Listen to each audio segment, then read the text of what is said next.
Bangladesh cricket বোর্ডে গুরুত্বপূর্ণ board meeting ছিল বৃহস্পতিবার বিকাল ৩টায় শুরু হওয়ার সভায় আলোচনা গুরুত্বপূর্ণ অংশ ছিল কয়েকজন পরিচালকের বোর্ডে থাকা না থাকা নিয়ে।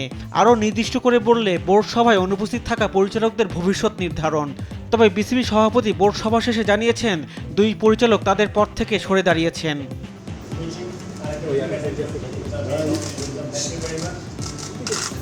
বিসিবি পরিচালক শফিউল আলম চৌধুরী নাদেল ও তানভীর আহমেদ টিটু পদত্যাগের ঘোষণা দিয়েছেন। বৃহস্পতিবার নতুন সভাপতি ফারুক আহমেদের নেতৃত্বে প্রথম বোর্ড মিটিংয়ে এ ঘোষণা দেন তারা।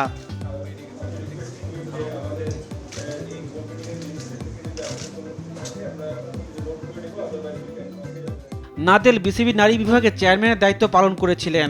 তানভীর ইসলাম টিটু বিসিবির মিডিয়া কমিটির চেয়ারম্যান ছিলেন।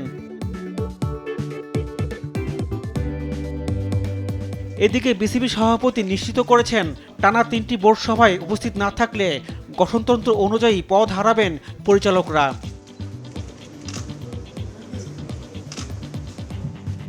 পরিচালকদের মধ্যে যারা গত ৫ আগস্ট সরকার পতনের পর আর বোর্ডে আসেননি তাদের মধ্যে আছেন আজম ও নাসির, নাইমুর রহমান দুর্জয়, শেখ সোহেল, ইসমাইল হায়দার মল্লিক, অ্যাডভোকেট আনোয়ারুল ইসলাম, গাজী গোলাম মুর্তুজা পাপ্পা, আহমেদ নজিব, মঞ্জুর কাদের প্রমুখ পরিচালক। শুধু মাহবুব আনাম, আকরাম খান, খালেদ মাহমুদ সুজন, ইফতিখার আহমেদ মিঠু, কাজী ইনাম, ফাহিম সিনহা, সাইফুল আলম চৌধুরী স্বপন ও মঞ্জুর আলমরা বোর্ডে আসছেন। ধরেই নিয়ে যাচ্ছে এ কয়েকজন পরিচালকই ফারুক আহমেদের নেতৃত্বাধীন বোর্ডে থেকে যাবেন। রিফাত আঞ্জুম, দেশ টিভি, স্পোর্টস ডেস্ক। বিপিএল নিয়ে আপনি জানেন আমাদের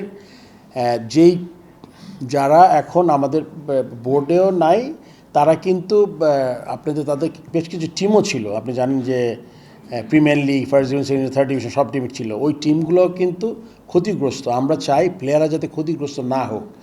পার্সোনাল লেভেলে আমরা চেষ্টা করছি সবাই, স্পেশালি আমি ওরাও আই এম শিওর চেষ্টা করছে যাতে নতুন ব্যবসায়ীদের জাস্ট পার্টিকুলার কোনো জায়গায় সে তার টিম আছে কিন্তু আমরা চাচ্ছি লিগে অন্য টিমগুলোকে যাতে হেল্প করে। ওই টিমের জন্য বলছি না, আমি বলছি গিয়ে ওই টিমে যে 22-20 জন প্লেয়ার খেলে তাদের যাতে যাতে তারা মানে ক্ষতিগ্রস্ত না হয়। এন্ড আপনি জানেন, আপনি যদি হিসাব করেন, আপনি দেখেন 12টা প্রিমিয়ার লিগ, তারপরে 20 হয়তো বা আমি এক্স্যাক্টলি যদি সংখ্যা একটু বাড়বে কমবে হয়তো বা 74-75টা টিম আছে, রাইট? 76। এই টিমগুলোর মধ্যে আমাদের একটা ভ্যাকুয়াম হয়েছে।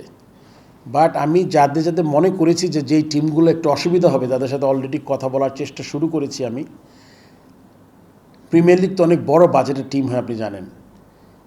তারা চেষ্টা করছে অ্যাটলিস্ট প্রিমিয়ার লিগের টিমগুলো, ফার্স্ট ডিভিশন, সেকেন্ড, সবগুলো টিমের সাথেই যাতে তারা টিমগুলো করতে পারে, বিভিন্নভাবে তাদের সাথে কথা বলে যাতে আপনি মানে বিপিএলও সেম। বিপিএলও কিন্তু আমাদের কথা বলছি আমরা, বিপিএল যথাসময়ে চেষ্টা করছি। এটা আমি মানে আজকে বোর্ড মিটিংয়ে পরে আমিও কনফিডেন্ট দ্যাট আপনার যথাসময়ে আমরা বিপিএল অনুষ্ঠিত করতে পারবো, which is like 27th December, না 27 ডিসেম্বর ফার্স্ট ম্যাচ গড়ানোর কথা। তার আগে আমাদের ড্রাফট যেটা আছে, ড্রাফটটা সামটাইম ইন সেপ্টেম্বর করে ফেলার চেষ্টা করব। এবং দুই একটা টিমের হয়তো করতে চাবেন, এটা সিইও আসলে আজকে আলোচনা হয়েছে, বাট এক্স্যাক্টলি সে করবে কি করবে না জানায় নাই। বাট ধারণা করছি যে তারা নাও করতে পারে। সেক্ষেত্রে তো ওই টিমগুলোর জন্য আমরা খুঁজতে হবে। 7টা টিম ছিল আপনি জানেন।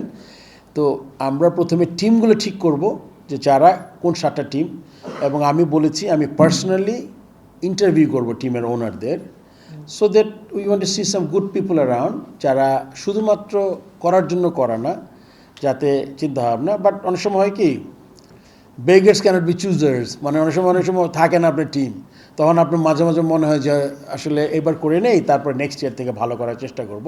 বাট বিপিএলটা আমরা করব, ইটস এ চ্যালেঞ্জ, অ্যান্ড এটা মানে আশা করি করবো ইনশাল্লাহ।